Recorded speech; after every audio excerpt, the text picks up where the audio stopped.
Why isn't the delete button working? What's going on here?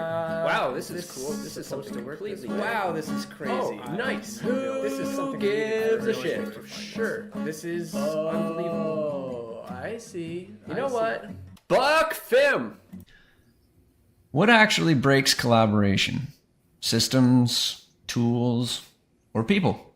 Everyone talks about better collaboration in construction and community work, better tools, better systems, better alignment. But under real pressure, it still breaks. Projects slip, coordination gets messy, and industries still struggle to actually work together. So what's going on? Well, in this episode, I sit down with leaders from Pomerleau Construction and Light the Night campaign with Leukemia and Lymphoma Society of Canada to unpack what collaboration looks like when pressure is real. We talk construction pressure versus community urgency, where collaboration breaks down and why tools don't actually fix the problem. We also use Light the Night as a real-world example of two very different systems trying to work together with one outcome, and what reveals about how people actually collaborate. If you care about how work really gets done, this one's for you.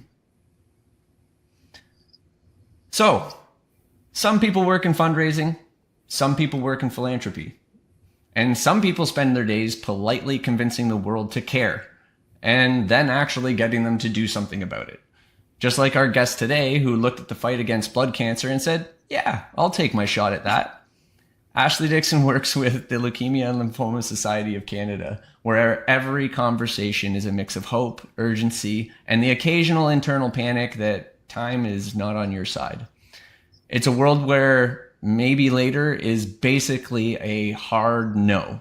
And somehow she's turned that into momentum, donations, and real-world impact for patients and families who don't have the luxury of waiting.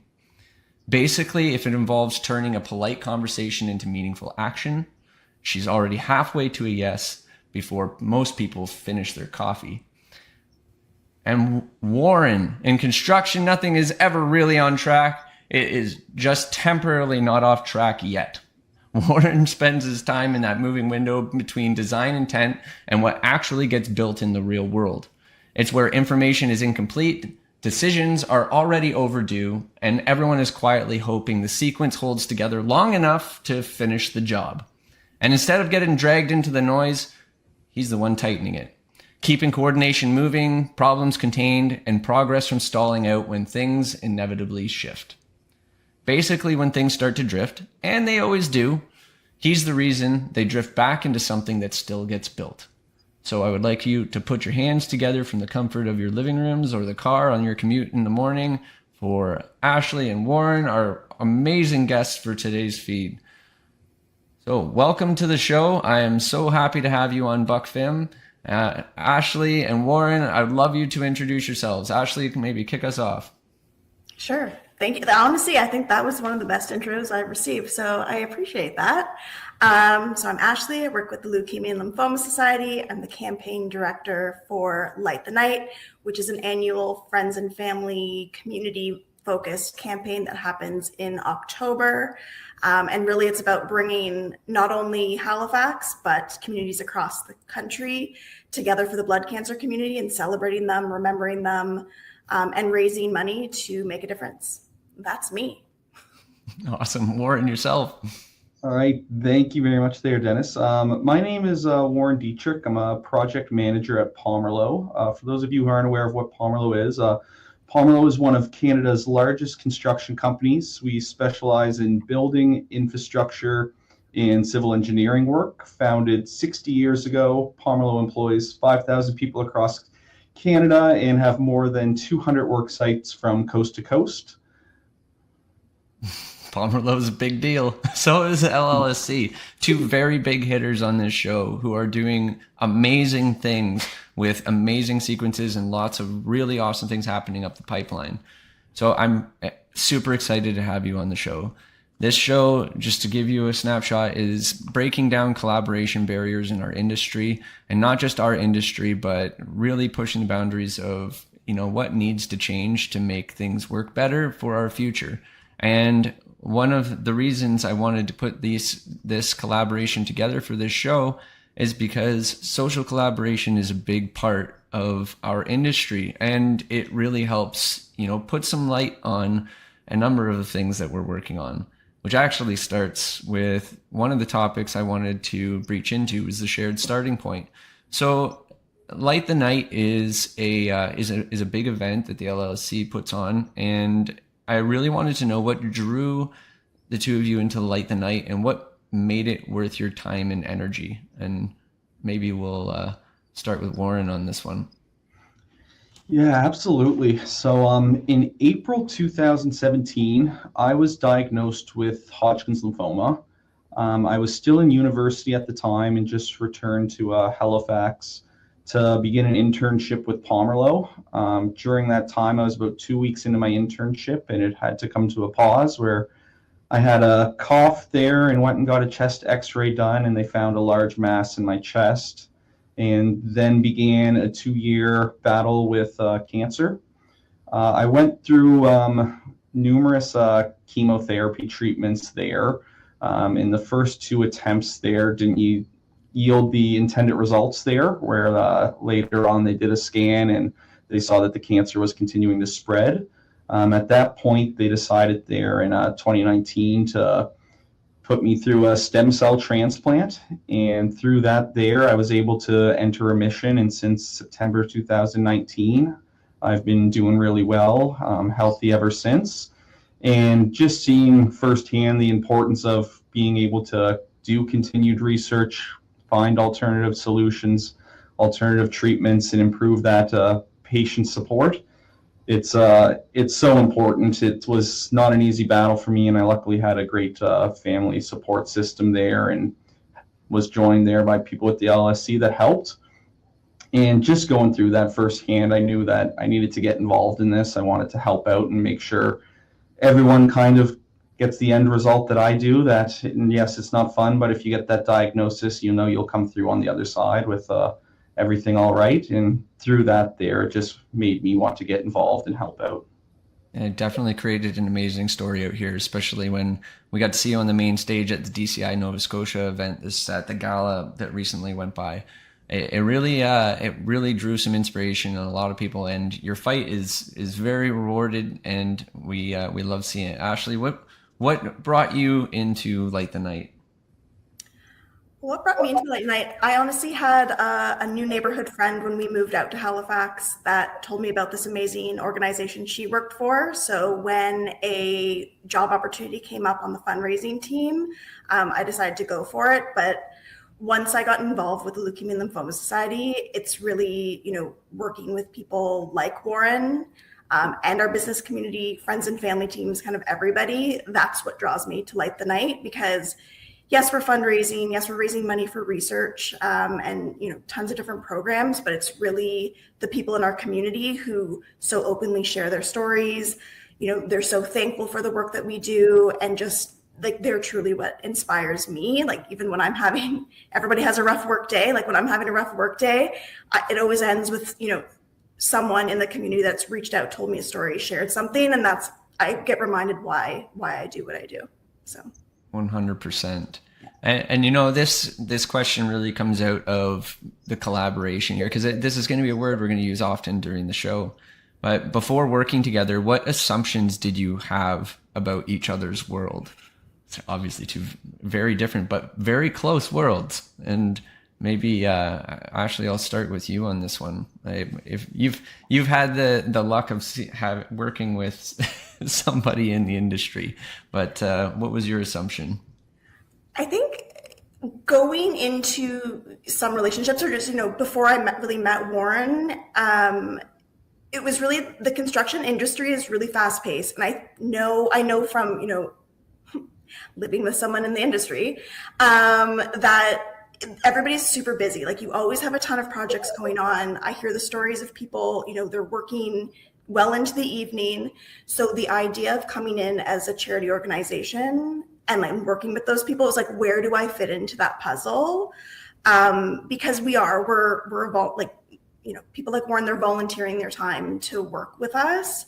and it's not for everybody. So I think one of the assumptions I maybe made was that a lot of folks in the industry maybe wouldn't be like the first to step up and say, yeah, you know, I'm going to get involved, because it's like, it's just one more thing on their plate that's already quite full. So maybe that was an early assumption I had. But it took me, 5 seconds to realize that assumption was very untrue, because those that really want to give back, they're making the time.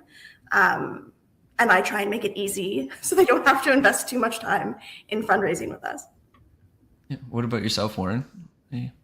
I think one of the ones that stood out for me there, an assumption that I had, was with Ashleigh's role there in the LLSC. I find the assumption was kind of that there's such a personal connection that gets created there with working with these people. And I think sometimes in construction, there can be often at times where it's kind of separated lanes. This is your contractual requirement, and people put their heads down and go to execute their scope of work. But I think it's really hard in the LLSC there to not build that personal connection with someone, where you can have the most joyous moments there when you hear someone's in remission and their treatments went well and they're so successful, and you can have those heartbreaking moments and tears when you hear the opposite there, and that treatments didn't go as planned and that there's been a relapse. So I think with their work there's that real strong personal connection that gets built with the people that they meet on their day-to-day basis.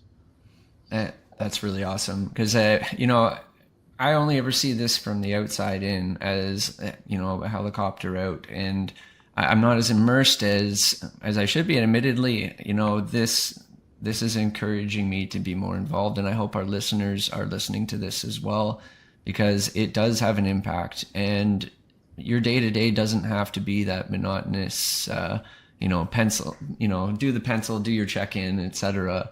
You can actually leave with a greater legacy and a larger impact, and actually improve the lives of those around you, and have a story that brings back to your company with, a really good traction for years to come. So I really want to dig into the collaboration under pressure part.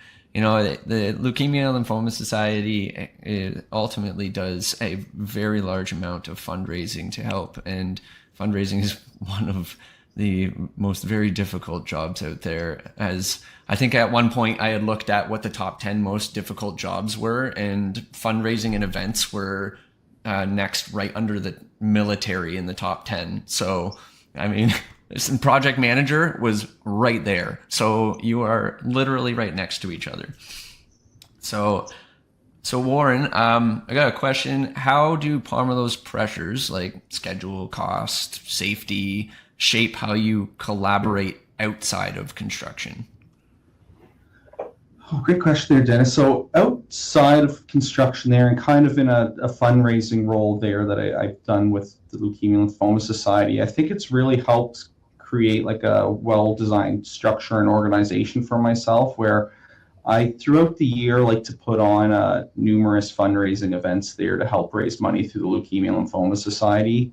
I think having that skill set and that base of knowing how to properly schedule events and coordinate that there makes it easier for myself. And as well, something I enjoy as well doing there, putting together these events and seeing the end goal and finding something that will bring together like joint group, shared minded, and be able to do something there that really has a great purpose and is going to have a strong impact. It's something I enjoy doing, which makes it a lot easier.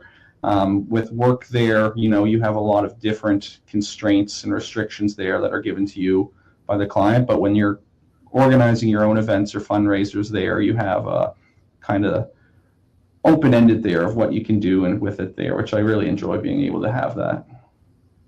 That's wicked. Yeah. So Ashleigh, what do people in structured industries usually misunderstand about fundraising work? I think sometimes what they misunderstand is that the time that you need to fundraise. I think people try to make fundraising too complicated. So, I mean, Warren, I know you have a big golf tournament and that. So that's an undertaking that some people think is like an obligation to do. I mean, it's one thing when you have a great team around you to do that, so you can do that kind of fundraising. But I would say the majority of fundraisers don't realize that all they have to do is ask. Like, it's really that simple. And I think that's kind of what holds people back, is because they're saying, I'm busy. I have kids, I have family, I have extracurriculars, I have work. I can't add an extra thing. But the easiest way to fundraise is really just to ask. And that could be a phone call, that could be an email, that could be a text message. I know everybody loves, if you could just text your friends and say, can you support me? It really is that easy. So I think that's the biggest misconception, is that, yeah, you can totally put on grand galas and big events. And I think those are great and they're fun and they're a way to bring the community together. But that doesn't have to be everybody's roadmap to fundraising. Mm-hmm. And what's Pomerleau's take on this? Like, obviously, I mean, you have your own personal stake in it, and Pomerleau's in there as well. But in terms of how they approach this fundraising, was it the crazy cat lady coming at the door with the money bag saying, "Hey, come help us," or was it actually a well structured and planned approach for Pomerleau? For Pomerleau there, so with that, I'll kind of say So I originally started my fundraising there on a personal side, and started with just asking friends and family and reaching out to coworkers and getting so much support. It was just kind of overwhelming and really unexpected. So like, the ask has such a big impact that people do really misunderstand and don't see how big of an opportunity by just asking someone. The support you'll get is truly heartwarming. Mm-hmm. But where I've been doing this for numerous years there, and I do have people every year that I reach out to, and their generosity is really quite just amazing, that they're willing to give year after year and their support.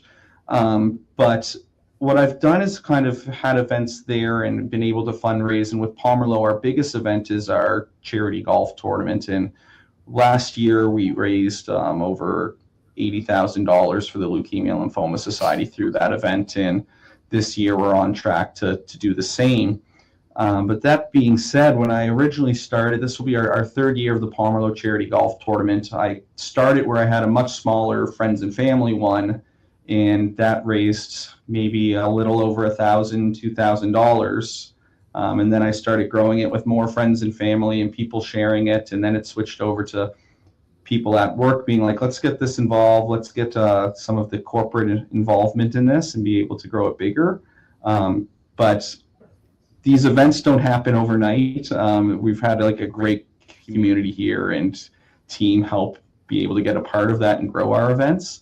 But like Ashleigh said, really just starting by asking is the best way to go. And then you can continue to grow on that. Well, if you invite me out to that golf tournament and charge for every ball that gets hit into the woods, I think we'll break that 80,000 just on my own. So, yeah. So 100%. That's it's a lot to wrangle. I mean, we've hosted our own events personally in the past, and I've severely underestimated how much work goes into it. So maybe it'll help to explain a little bit about Light the Night, Ashleigh, and what it is before I get into this next question. Because what I really want to understand is, where did collaboration work really well with your groups, and where did it break down? But let's start first with, what is Light the Night? So Light the Night, the easiest way to explain what it is, as I kind of mentioned earlier, it's bringing the entire blood cancer community together. So Light the Night is represented by 3 different lanterns. So white lanterns would be held by patients, survivors, and people that live with chronic blood cancers. Gold represents those who have lost someone to a blood cancer, and then red would be kind of the majority of people that come out to events. So that would be corporate teams, that would be caregivers, kind of anyone that is just supporting the cause. They would hold a red lantern. So the event itself is about coming together, sharing stories, and having a space so that, especially those that are holding white lanterns kind of know that, first they can see, look at everybody that's standing with me that has come to the other side of this process or of this diagnosis. And then also look at the community that's come around me.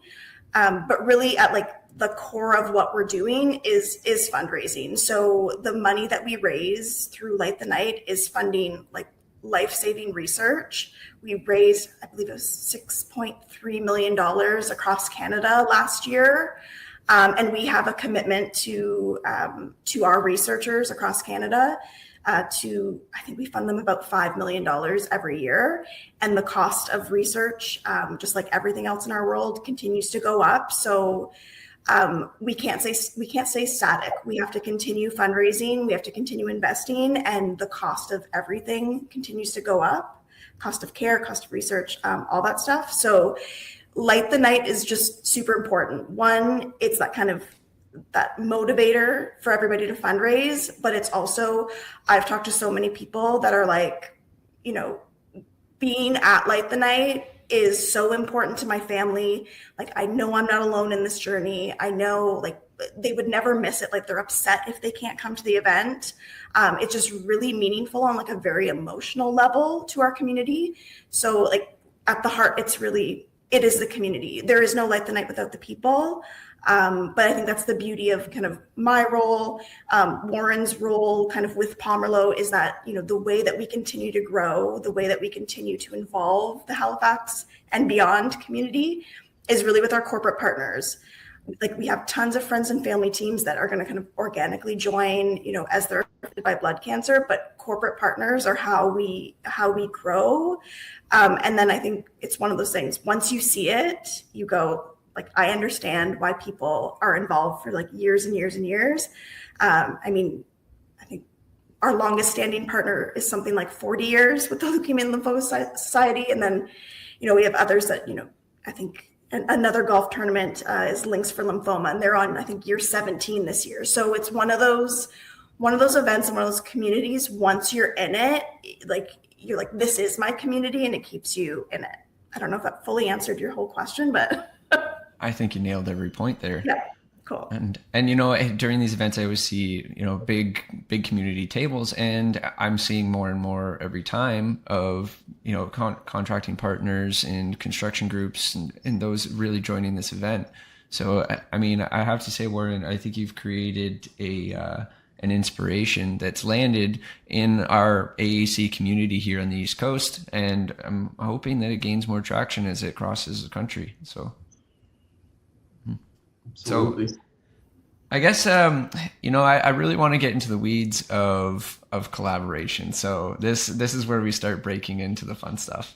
So I really want to understand, because you both work in high stakes environments. You know, Ash plans for like one very successful day, and, you know, you plan for a very successful finish of a project build. And they're very, you know, two very linear goals that approach an ultimate target. So many tools are utilized for each of these practices. So what's one tool or system you rely on for collaboration that absolutely shits the bed, that you just wish worked so much better? Like, and I'll go with Ashleigh. And you don't have to or even just a tool that you utilize that you wish had some better features that can make your job easier.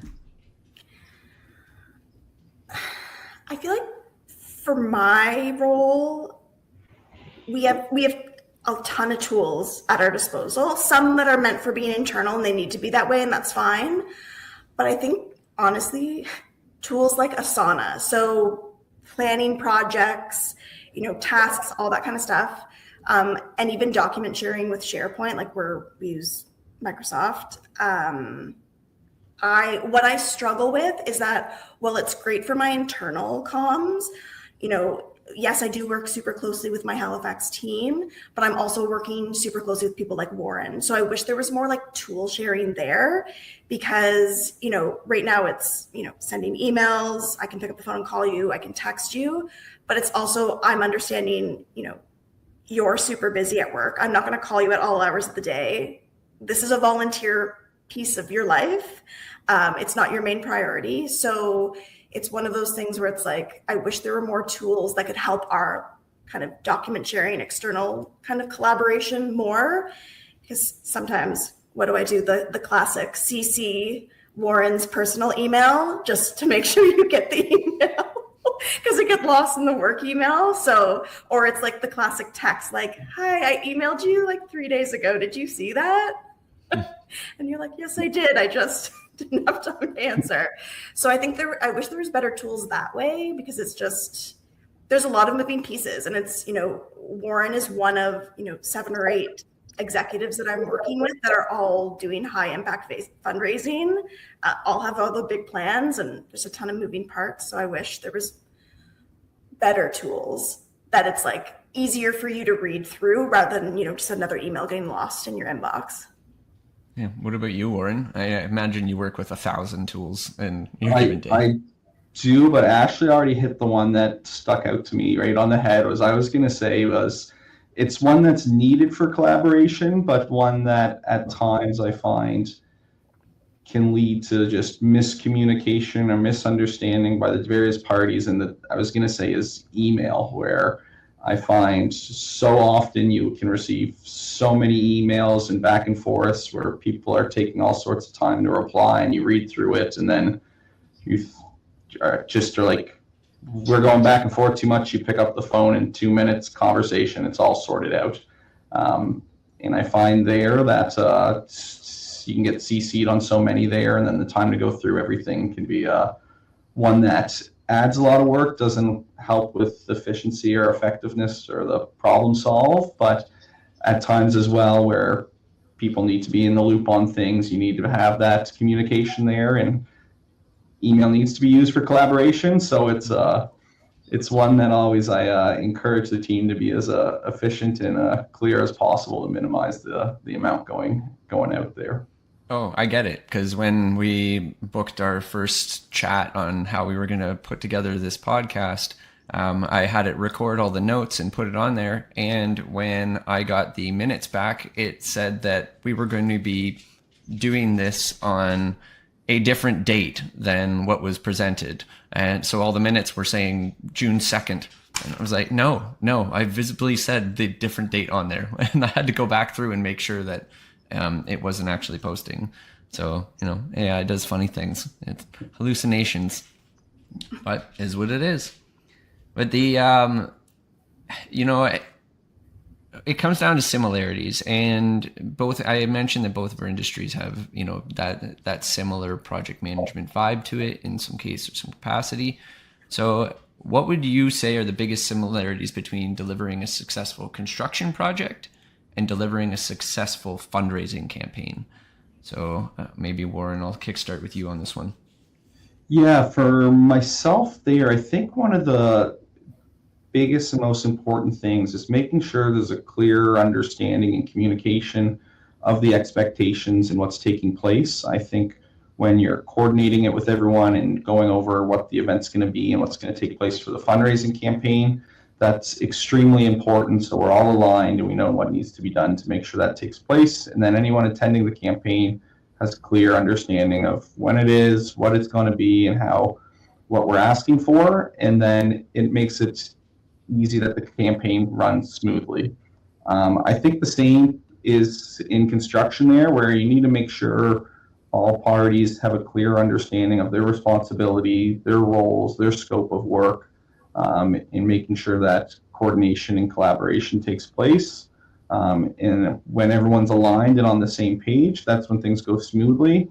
And often we think we've communicated things well and everyone knows what needs to be done, but all of a sudden 2 people start talking and they're on completely different pages. So having those conversations and ensuring alignment, I think are kind of the key and will result in success for both. Ashleigh, what about yourself? I think the biggest similarity is that I think both involve lots of moving parts. Like you're not a silo, like especially in construction, it's not one specific trade or one specific person that's doing the entire project. Like there's so many different pieces. And I think you could argue the same in fundraising. It's not just me that's like, hey, I'm just going to raise $1 million in Halifax. Like that's not what I'm doing. Not only I'm coordinating my internal team, we're coordinating with hundreds of teams and hundreds of people across the community. But like to your point, Warren, you have to have clear communications. Everybody needs to be on the same page. And I think you have to have those kind of, those champions. So, I mean, for yourself in construction, that would be like the various trades, the various people that are involved in a singular project. And then on our end, it's the ELC, it's the staff, it's corporate teams, it's friends and family teams, it's sponsorship. Like, it's how do we make sure everybody at the end of the day is working towards the same goal, but are sometimes working siloed or like parallel to each other. So I'd say that's the biggest comparison. It's like, it really is like a massive project that you're managing that starts months in advance. We don't start fundraising in September for Light the Night. Like, we have been, when did I start bugging you about Light the Night 2026, Warren? October 28th last year, like 2 days after our event. I believe so. Yeah. I think I gave you like a day or two, and then I was like, okay, start thinking about next year. Like, it really is like a full year cycle that we're working with. And Warren, with what he does with us, on the executive committee, is obviously way more hands-on and is in those conversations at the beginning. But yeah, it's really like this full team effort, and I think that applies to both sides. And we'll use the word collaboration. Without collaboration, neither things are happening. Oh, geez, I can learn a thing or two because I wait until 5 minutes before my wife gets home before I do the dishes so that it's done by the time she gets in. At least done, right? Yeah. Mm-hmm. All right. So both of you work in companies that do work across North America. And do you find it harder to secure and land vendors and suppliers in your workflows than it historically it has been? Like, especially being on the East Coast, I find that tangibility is really difficult when it comes to finding the hard things, or even just hands-on people to do the jobs that we need to do. So are you finding it hard to acquire that? And are things like what's happening south of the border making it even more difficult? Maybe we're on a kickstart. Yeah, I can speak to that one there. I'd say there's ongoing struggles there with skilled labor market in the Atlantic region. I find for suppliers and vendors, it's typically been good for material resourcing. If you're planned well in advance there, you can mitigate those kind of risk. I do find we have seen consistent price increases over the last little bit here, but that just seems to be a constant year over year, and something that just needs to be planned for accordingly. But with the labor market there, it's something we've looked at in kind of coming up with various strategies of how we can mitigate that risk, how we can operate more efficiently, what resources can be used to kind of better deal with these struggles that we're going to see, because it doesn't appear like it's going to be something that the solution happens overnight. It seems to be like it'll be an ongoing battle that you need to plan for and adjust accordingly. So we're trying to do that to be as proactive as possible. Mm-hmm. I thought about a really fun concept to put a hammer in an architect's hands for 2 years before they're allowed to touch a keyboard, and can give them 2 years of trade work and help us with our shortage for a bit. I'll take them on any Pomerleau site. So awesome. So for you, Ash, I mean, this is obviously fundraising overhead is a real thing because you want to give as much as you can back to the actual research itself. Are you finding that these increase in costs are tearing apart your bottom line?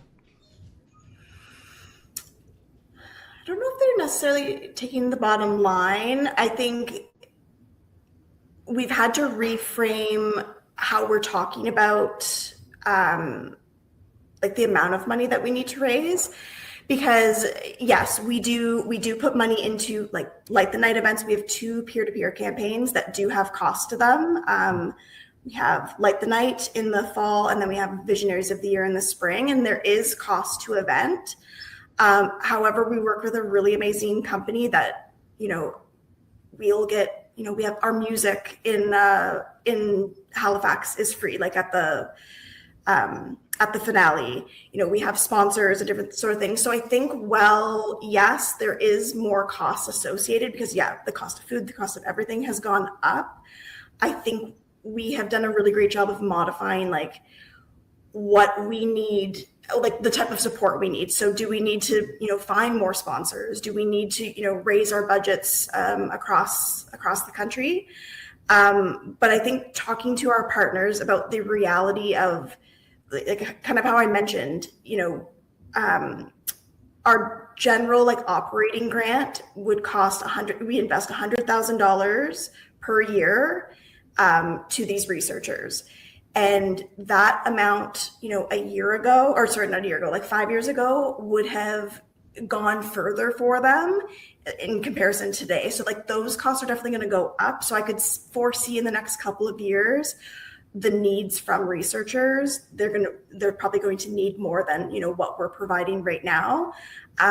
However, I find when we go, I always worry like, the economy, different, like you said, different things happening in the world today. Like, how is that going to affect someone's decision to say yes or no to participating in Light the Night or to giving back? But I'm still like, not everybody says yes. Like I do hear no's, but I'm always so shocked at how willing people are to still support us. So while there are things going on, people still want to help. People are still passionate about the cause. People are still giving back. So, we just find a way. And I think, Warren's probably sick of me saying it. The key to us is like, opening new doors. The more people we know in the community, the more we can grow to make sure that we aren't, hurting our bottom line when we put on an event like Light the Night, because it's important. We would never take that away. Even, the COVID years, we found a way. And it was like, I think we would drop signs off at everybody's door and there was like a virtual call. I imagine it was not the greatest, but, we had to find a way in a very weird, unique situation. But yeah, I think I'm always just shocked at how giving, like especially the Halifax community. I won't speak to the rest of Canada, even though I know they are, but here is just amazing. And like, I'm constantly blown away. That's amazing. And I love seeing that camaraderie in especially in the East Coast. When we moved out here, it was evident. When the second I crossed the border into Nova Scotia, it was during a snowstorm. It was like probably about 2 meters high of snow. And at that time, it was, I think, January 2022 or 2023 or something like that. And I just remember they were like clearing all the back roads. We had to take down. Anyway, I get to the border and they were like, oh, just pull over here, fill out some paperwork. Let me be the first to welcome you to Nova Scotia. And it was the nicest thing I've ever seen. It was like, it wasn't a bother to him to come out and help me with the paperwork and take through. And it really was. And this was like during COVID when you had to check all your papers and say like, are you sick? If not, we got to send you back. So it was a different time. But I want to get into something. This is a spot that we have in BUCK FIM. This is called the Crossfire. And Ashleigh and Warren have no idea what I'm about to ask, but we're going to be putting them in the hot seat in what we call CODii's Crossfire. All right, BUCK FIM listeners, it is time to get into CODii's Crossfire. This is the part of the show where we put our guests in an uncomfortable spot in their seats by taking what they know about their industry and flipping it on its back. And so today we have our fundraising side and we have our project management side, and we are going to be asking them questions that belong to either. And this is kind of part of the fun of my part because I get to put them in the crossfire and see how this fits. So in terms of our first question, you both wake up every day responsible for outcomes that affect a lot of people. If you had to do each other's job for the next month, what would you find is the hardest thing to carry? So, Ashleigh, I might start with you on this one. What would you think is the most difficult part of doing Warren's job? Okay.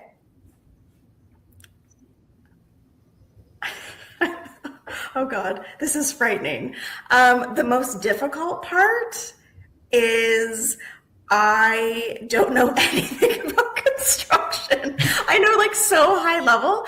I think the hardest part would be like, who are the players? What are the moving parts? Like, just from what I know, like from outside looking in, it's, as a project manager, yes, you obviously have like, you know certain things about the industry, but it's also you're kind of like the wielder of all the different pieces. So I think that would be what I'd be freaking out, because I need to like know all the players. If I don't know all the players, that would be what I would be the most scared about, I think.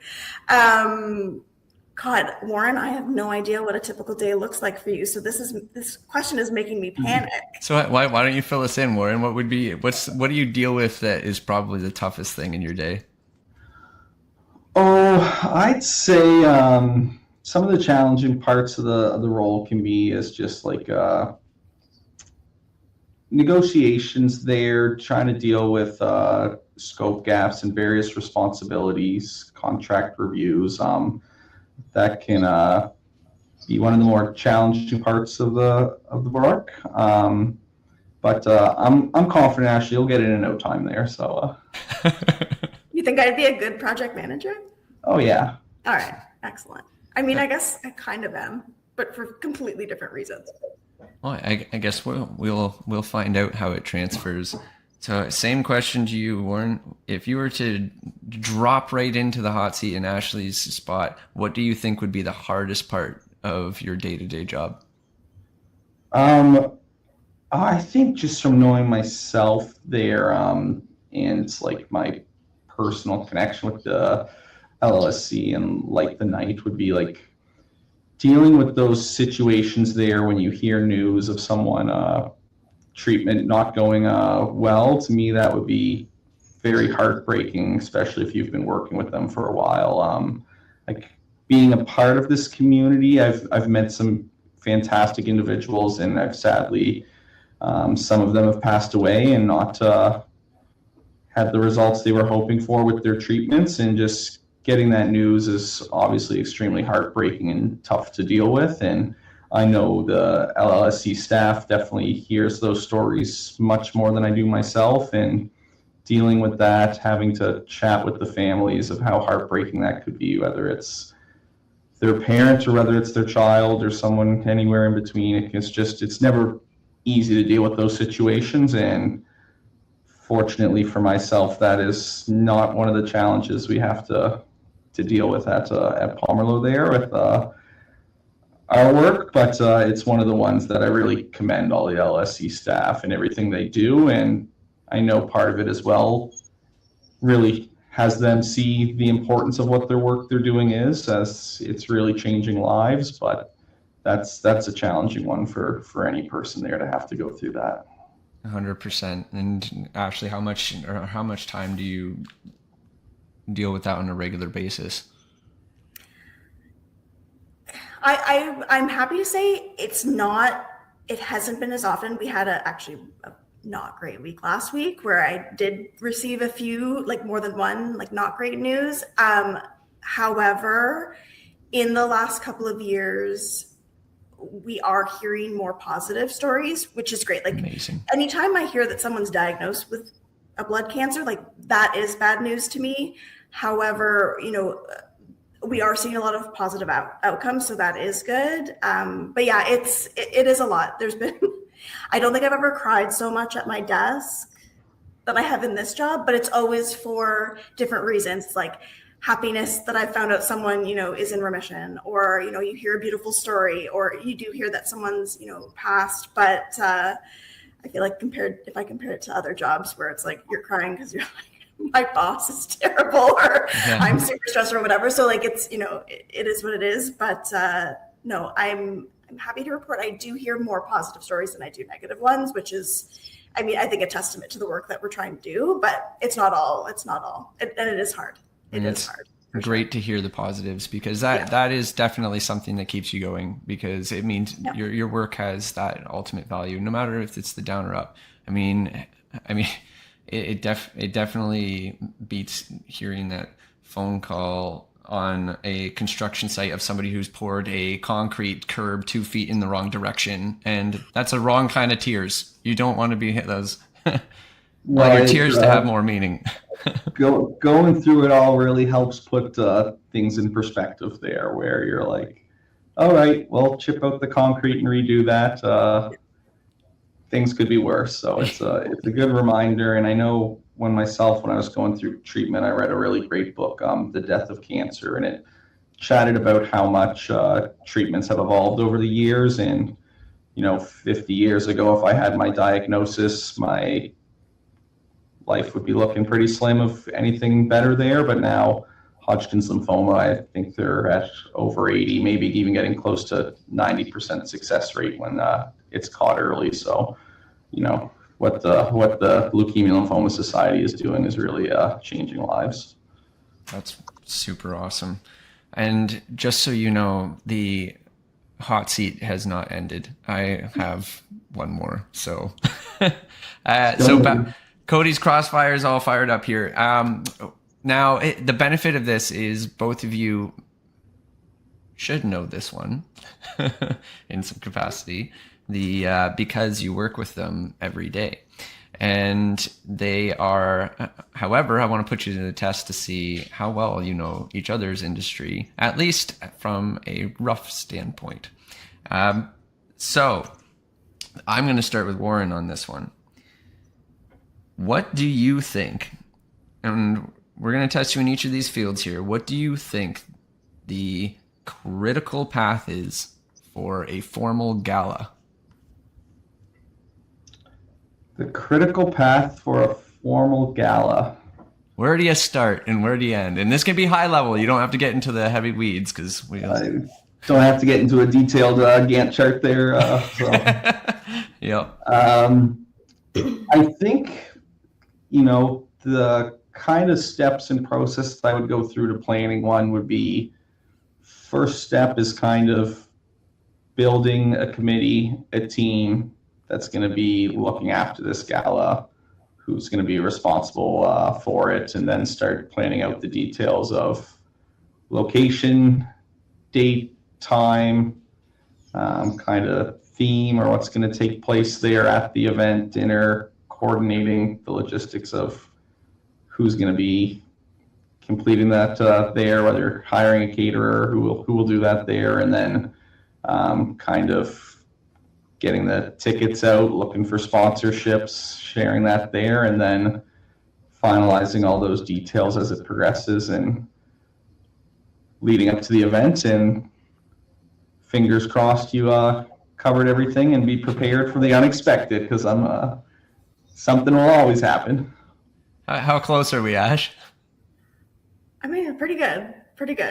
I feel like if I get a similar question, I'm going to say many of the same things for project management. So let's see. So it's quite similar. So what would you think for a high-rise residential construction project? Mm-hmm. What would the critical path be from when you got that land to when somebody's got to move in? Well, I think I'd have to assemble a team and the committee. No, I think, okay. So I'm a developer that I've purchased land. Okay, so then I need to find an architect. I need to find an engineer. And then I need to find someone that can do the actual build. That would be my first step. So I think I would probably start with the architect. They can design it for me. Then we'd move it over to engineering so they can make sure that it stands properly. And then we have the build team, and we're going to start with that concrete pad. Or no, excavating first. Then that concrete pad for the underground parking. Then the steel beams are going to come in. And then, I forgot about the crane. I've also organized a crane for this project. Nice. Good foresight. I don't know what else would go in before you get into like electrical, everything, whatever. But I feel like there's about 30 different trades I would need to hire to get us going here. So Warren, is she hired? We'll start her off as a project coordinator before she becomes a project manager. We'll take her. She's got the basics going, so she did well. Yeah. Where would we fill in the gaps on a good process there? I mean, pretty darn close. Both of you, it's funny when you start drawing the lines together in both of these industries and you start seeing the similarities. But we're for our listeners, just for giggles here. I want to make sure we hire a few engineers for structural, mechanical, electrical, just make sure we get that design all coordinated there and then going into place there. Right, that's correct with getting your subcontracts out, hiring who's going to do your civil work, and then you'd be starting there with the structural, going through foundations, and then rather being a concrete or structural steel, going up through the high rise and beginning with the electrical, mechanical, interior fit up, and right through to the end there of your painters and handing over the keys. So I think you had the correct process there in place, and nice. Yeah. I forgot to apply for a permit. I missed that step. That's all right. Most of the time they skip that anyway. They we don't want to wait for that. We're just going to build, and vice versa. We've got to make sure it's pretty, but we don't have the time to wait. So these are the types of things in the industry we face all the time, or ongoing pressures of making sure that you can get this through and getting it done correctly. And that's the weighted battle. And there are very easy lines to draw across these two industries, and this is why we want to break down these barriers, because if we can just see this in fundraising and in our project management and construction, you can imagine where we can break down these barriers in places like our suppliers, our architects, our across the whole AECO industry. Like, for many years, we have excluded operations from our workflow. And we see this all the time when we're jumping from design to build to operate, and we've created a wall between each of them. And historically, we've gone through the design side and said, we've handed over our drawings. My job here is done. We get to construction. I built it. I don't want to see this building again. Get me out of here. And it's on to the next. But we see big plays like Autodesk I believe just acquired MaintainX, which is a big operations company, and they're making plays to join operations into the workflows we have, which now brings facilities management contracts into our workflow, which changes the whole perspective of how we deliver projects. And we've seen heavy amounts of data coming out at the very beginning of projects now, and it's becoming more the norm. And to Ashleigh's workflow and Warren's workflow here, the more information you have up front, the easier you can do your job. And historically, it has just been reactive and not proactive. So that's what we're trying to do here, is break down these barriers so we can have these bigger communications. Oh, absolutely. I just wanted to add to that there, because I think one of those, as mentioning there, is we're seeing a lot more as ourselves as a general contractor and builder, that we're getting involved much earlier with the different contract types. So as you're looking to build your building as a developer there, actually one of the first things you might look to do is what type of contract type you would do. Is now we're seeing a lot more design builds, modified design builds, where the general contractor is being involved in that design development stage, so they can provide their expertise on the constructability of the project and see, is this design feasible, or is there certain things we know within the Atlantic where some of our available subcontractor trades there, they might have better expertise with piles or something else there that might have more availability, that can be focused on the design there, depending on who's doing it, and kind of looking at what your approach wants to be, really will kind of change the project there. And I think having that earlier discussion there, knowing how that's going to be coordinated there, and your involvement between the designers, the consultants there with the general contractor, and that collaboration early on is really key to the projects. And I think it's a big change and shift that's happening in the industry right now. Yeah, we're seeing that a lot with the age of data and what we have accessible at our fingertips. People are starting to realize that we've been working with horse blinders on, and we don't see a lot of it. And so, I mean, Ashleigh, how does that affect your workflow? Because, a lot of the cases in other event type companies, you're asked, I want an event on this date, and have nothing in hand, and you just kind of piece together what you have. But you've built on an event like Light the Night and your other LLSC events that have gained structure over time. So how do you foresee that that presentation of data up front helping you? I think if I'm fully understanding, like making the connection, I just think with what I like from a fundraising perspective and, how we approach Light the Night in general is it's not something that just happens in October. Like these are conversations, these are things that are happening kind of throughout the year at various levels. So, with some folks, like especially our friends and family teams, a lot of it's just stewardship. So it's making sure we're keeping them up to date on like what's happening in the blood cancer like sphere, like new research that's coming out, just kind of general touch points. So I think for us, it's more so taking this like longer range approach, even with corporate partners, especially if we're talking about sponsorships and that sort of thing. I'm not approaching a company and being like, hello, would you like to donate $100,000 to Leukemia and Lymphoma Society? Like that's not a question you ask when I've met you, 2 minutes ago. These are longer term conversations. So I think it's really for us, we have to be planning, a year or two in advance to ensure that not only this year has, a positive outcome, but next year and the year after that.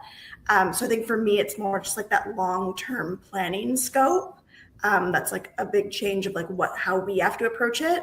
And also you mentioned kind of being reactive. Sometimes fundraising can be reactive. We're working with people, things happen, things change. But I think if we can plan as much as possible in advance, then we don't have to be reactive because we already have the backup plans. We've already had conversations starting. It's just when they'll come to fruition sort of idea. Yeah, and I see that alignment. It really makes a huge difference because it also gives you the freedom to pivot if something does go wrong, which in both industries, they do. They go wrong all the time. Again, it's both very, very, very close to the same industry. And I did mention this at the very beginning, right under the military is project management and event management. And they, it's a highly, highly stressful job, which requires a focus on detail and a focus on making sure your information is in alignment. So with that, I wanted to ask if you could bring one behavior from Light the Night into your own industry tomorrow, what would it be? And maybe Ash, we'll start with you. A behavior from Light the Night into my industry? Yeah, from working with Warren from Light the Night. What do you like? Obviously, that's not going to be a good fit for you because this is more for Warren. I was like, I feel like I already live and breathe Light the Night. Yeah. I feel like it's a better question for Warren. Yeah, see, this is what I mean about having the right data at your fingertips. It literally says Warren on my paper, so it's do your homework, Dennis. Yes, this question is for you, Warren. Yeah, for myself there, I think it would kind of be like the compassion that everyone has there at Light the Night for each other and the caring.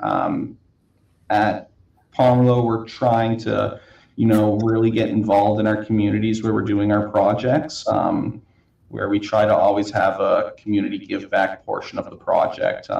For one of our ones here in Halifax, here, Mulgrave Park, we made donations both year at Christmas time to the community learning center that's there to help provide Christmas presents for kids in that community. At the Grossmorn Visitor Center, we built a dog park there to have that available to people visiting, could leave their dogs where they go inside to go through. So I think adding those type of things and having everyone kind of contribute in a way there adds a lot of value to the project, really creates just like a stronger team and makes everyone a bit more passionate, a bit more like shared focus on what truly matters. And I think doing that there really delivers and is something we could see more in the industry.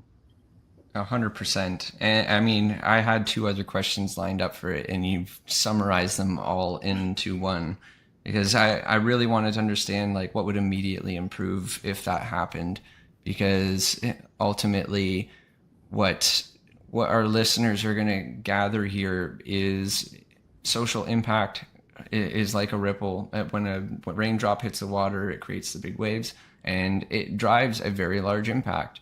And I still remember that my old construction site supervisor, he said, if you were to, drive a nail in from 1 inch from the head, you can't really get too far. You're going to be sitting there for a day, but you really need to take a swing back to be able to provide an impact on the day-to-day workflow you have. So it is very similar to this. You have to really take a look backwards, step backwards, look at the whole picture, and come at it from a calculated perspective. And that is something that that behavior of stepping back to look at it and taking a calculated approach will benefit everybody, because we're all rushing. Everything is needed yesterday, and we just are sitting there banging a nail from 1 inch away from the head, and it is really just getting us nowhere. So so I guess the big question I have, what does this experience tell us about the relationship between community impact and business performance? So Ashleigh, maybe this is a perfect question for you in terms of. Yeah, well, I was thinking about kind of the previous question too, and I think to what Warren kind of said, and which it really aligns with kind of what we do, is I think you're going to see more community impact when it's people first. So I know that's a big thing for Pomerleau, and I see that even just with you putting on your golf tournament. It feels like Pomerleau as an organization has built such amazing relationships with all of your trades that when you were like, we're going to host a charity golf tournament, it was sold out within 30 seconds. It sold out so fast, because I think Pomerleau is doing an amazing job at putting people first. And I think that's exactly what we do. Sometimes I'll get in the weeds of fundraising. I have budgets I have to hit, and, all these sorts of things. I have worries that align with, monetary things. But then sometimes it's you hear a story and it's this is about a person in my community, or I hear they tell me, a positive story or whatever. So I think what's really amazing about bridging our two communities together is that you can have these positive incomes where it's folks at organizations can, feel really connected to something in their community. And I think when your employee base are, feeling positive, it just helps all the other things. You really feel part of a team. You really feel part of a community. And I think that's what we like to provide to corporate, our corporate partners is we don't want to be a burden. We want to be a fun extra thing. We want to be something that brings your employees together. And we also want to be a tool that can help promote you. So we have tons of sponsors. We want to shout from the rooftops, how amazing Pomerleau is every year, because you are. And I think that's the beauty of working with an organization like ours, is that we can partner in that way where it's you're giving back in such an amazing way to us. And it's how can we give back to you and to the community? So that's the little tie-in I love, and especially in my role, because I get to work with all the corporate partners, which is amazing. Yeah, it's really awesome to see. And again, with community, we're talking all ages here. I've had the privilege of going to one of the Light Night events, and my kids were standing out there in the crowd, dancing, having a good time, seeing the stories, shedding tears with everyone else in there, at first not knowing what was going on, but then started asking questions. And when they're in the crowd, they started asking questions and started finding out exactly why, and started talking with everyone else around them at the young age. And it was, again, the stories spread, the events have a lot of weight to them, and they create so much inspiration. And this is just something that I really want to shout out to all of our listeners. Take the time to really look at what's around you and stop and understand that there are more important things than making sure that your crane is delivering that stack of lumber to the right floor, and it's not the end of your life if it gets put on level 3 instead of level 4. So there are other things in life that have a lot more importance. And you know what? I gotta love this. For those of you who are in the video right now or watching the video portion of it, Ashleigh just got a ray of light that just appeared over her right head, right of her head. And it was like perfect time. It was like, and yes. Yeah, I noticed this was happening. Yeah, it was meant to be. And I'm going to go off into the sunset now. Goodbye. Yeah. It's really awesome. So I want to wrap up here and give you both the opportunity to, you know, where can we find you and what are some final reflections that we can take from the end of our show? So Warren, maybe I'll kickstart with you. Yeah, I just want to say, Dennis, like, thanks so much for having Ashleigh and I on today and getting to share our stories here and just share the importance there of community gives back and collaboration. I really hope it inspires some people to get more involved there and really understand the value that it adds and the shared purpose it creates. I've been very fortunate with Pomerleau for their support that they've provided me to be able to give back and do so much there. And it's really meaningful at the end of the day when you look back over the years of how much has been contributed there. It's really just brings a lot of joy and warmth to my heart. So, and the Leukemia and Lymphoma Society, all the support they provide is just, it's truly amazing. And Ashleigh, thank you so much for everything you do and your whole team there. They are incredible. As well, like we've had just the outreach from our partners there when you send them that ask to participate in our tournaments or to make a donation there, it's really inspiring. So I think people will not be disappointed if they make a commitment there to get involved, to have that impact. I think it won't be a regret. So I hope people take a step forward and put their hand up and get involved. Well, I have to say thank you very much, Warren. And I want to also add, Pomerleau is an excellent construction group. They have been doing fantastic work all across North America. And I'm, you know, I'll have to speak to the demographic as to exactly where all your projects are. Look them up on Pomerleau on their website. They are doing fantastic things, and the structures show that same care. And Ashleigh, same for you, same question. Where can we find you? What are some final reflections to end our show? For me, again, I know everybody always thanks me for doing the work, but no, honestly, thank you, Warren, because again, I know this is obviously a cause that's like very close to your heart, and that's really obviously a driver for you. But at the end of the day, like, I feel like we've involved you in almost every single volunteer capacity that we can at this point. So Warren is our corporate walk co-chair this year for 2026 for Light the Night. So he really is leading the show, and he can give me all the credit I want, or he wants, but he really is leading along with Ryan. So I'm really excited just about working with you, and obviously very thankful that I continue to work with yourself and Pomerleau. But yeah, we're just preparing. We're already launched for Light the Night 2026, October 18th, Halifax Convention Center. It's a Sunday. But really right now we are still looking for corporate partners. We're just having conversations. This is kind of the time for corporate partners. So anybody in Halifax and beyond, we do have partners in PEI and New Brunswick as well. And really across Canada in different markets. But yeah, it's a great way to get involved. And as I always say, I put the fun in fundraising. That's my promise to you all. But no, it's really great. It's really great. And I mean, by way of working with us, you get to work with people like Warren and possibly Dennis too, because we're going to get him involved. Yep.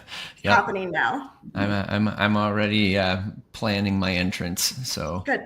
Yeah, good. This is definitely something. And again, it rubs off. It is something that is just easily grasped from any side of our industry. You just can't help but want to be involved. And you know, it's people like Ashleigh and Warren that really make this happen. And I see more and more of the individuals that are part of this coming out with smiles on their face, tears in their eyes the occasional time. But during these events, it is all about building everyone up and supporting a combined cause. So I just wanted to say thank you again for joining us on BUCK FIM.